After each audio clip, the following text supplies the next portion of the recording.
Good morning my dear students. मैं आपका SST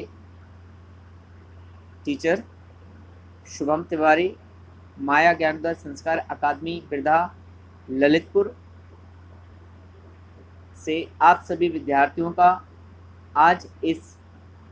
21 अक्टूबर 2020 इतिहास विषय की कक्षा में बहुत बहुत स्वागत करता हूं। विद्यार्थियों, कल के अगर हम अपने टॉपिक पर प्रकाश डालें सूक्ष्म रूप से, तो कल मैंने आप सभी से 1857 की जो क्रांति थी, अर्थात first war for independence by the Indian leader और इंडियन पीपल इन 1857, 1857 ईस्वी में भारत के लोगों के द्वारा भारत की स्वतंत्रता के लिए लड़ा गया एक युद्ध, छेड़ी गई एक क्रांति, जिसके प्रमुख कारणों पर हमने आपसे चर्चा की थी, उन पर प्रकाश डाला था। तो उनमें जो प्रमुखता कारण मिले, सबसे पहले एक आर्थिक कारण, राजनीतिक कारण, धार्मिक कारण, सामाजिक कारण और सैनिक असंतोष कारण, ये प्रमुख कारण थे। इन कारणों से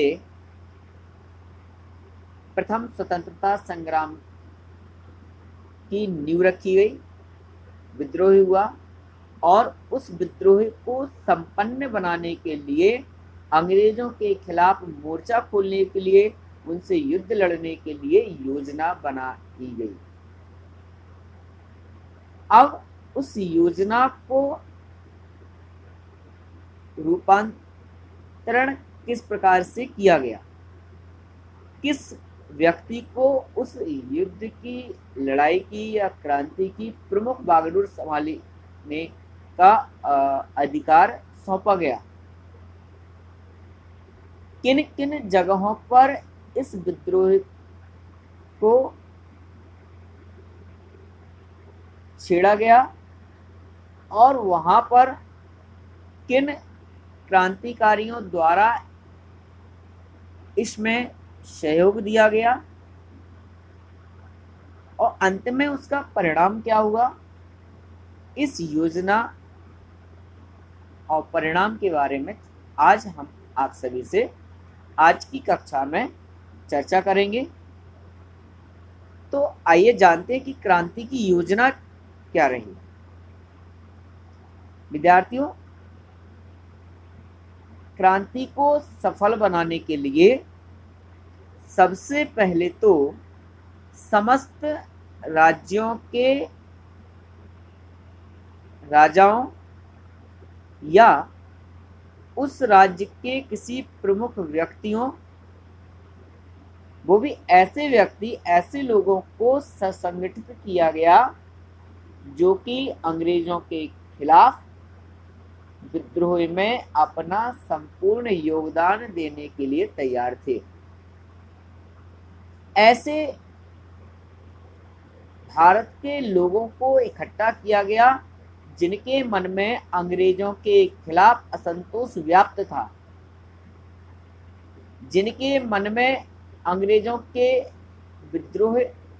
करने की जो भावना थी वो प्रबल रूप से घर कर गई थी, जो अंग्रेजों की नीतियों के विरोध में थे। ऐसे भारतीय लोगों को एकत्रित करने की मुहिम को उठाया गया और भारत के विभिन्न राज्यों में जो अंग्रेजों के विद्रोह के खिलाफ में युद्ध करने के लिए तैयार थे, ऐसे लोगों को संपर्क करके अधिक से अधिक लोगों को इस क्रांति में भागीदार बनाने का प्रयास किया गया और जन जन तक इसकी आवाज को पहुंचाया गया, जिसमें प्रमुख रूप से कानपुर के नाना साहब, तात्या टोपे, झांसी की रानी लक्ष्मीबाई, बिहार में कुंवर सिंह, जमींदार कुंवर सिंह, दिल्ली में बहादुर शाह जफर, लखनऊ में बेगम हजरत, कानपुर नाना साहब, बैरकपुर बंगाल में मंगल पांडे, ऐसे प्रमुख लोगों को इस युद्ध क्रांति से जोड़ा गया।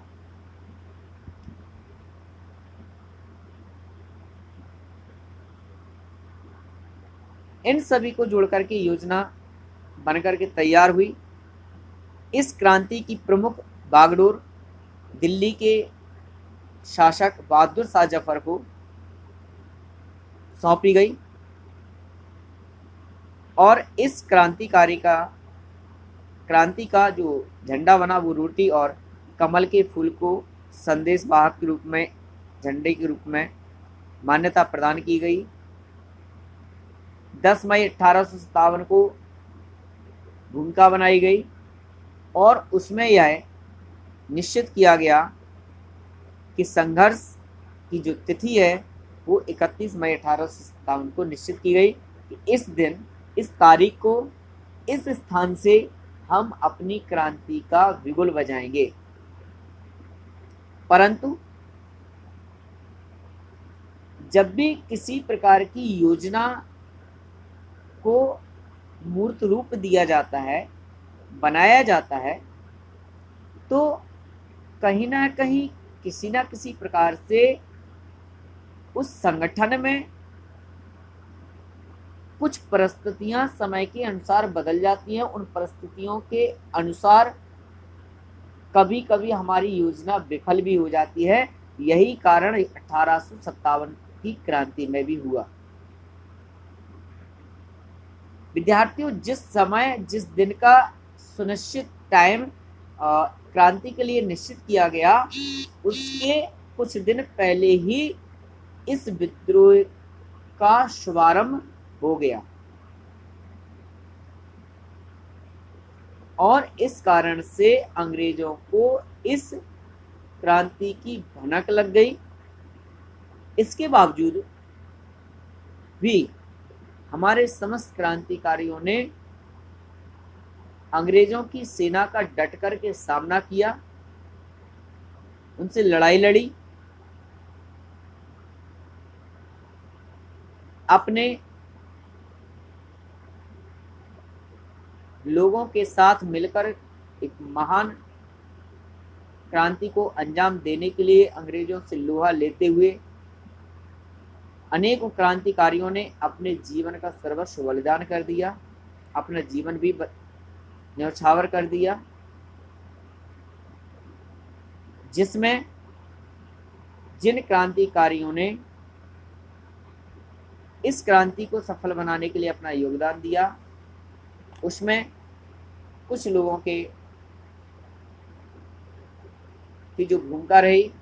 उन सभी के बारे में चर्चा करने के लिए कल उपस्थित हूँगा और इस टॉपिक को कंप्लीट करूँगा। तो इसके लिए मैं कहना चाहूँगा कि इस क्रांतिकारी को सफल आयोजन बनाने के लिए काफ़ी कुछ संघर्ष अंग्रेजों के विरुद्ध किया गया, परंतु कुछ कमियों के कारण, कुछ गलतियों के कारण यह योजना सफल नहीं हो पाई और अंत में इस क्रांति का दमन हो गया और इसके क्या परिणाम हुए, इस पर भी कल हम चर्चा करेंगे। तब तक आप सभी के लिए शुभकामनाएं। बहुत बहुत धन्यवाद। Thank you so much.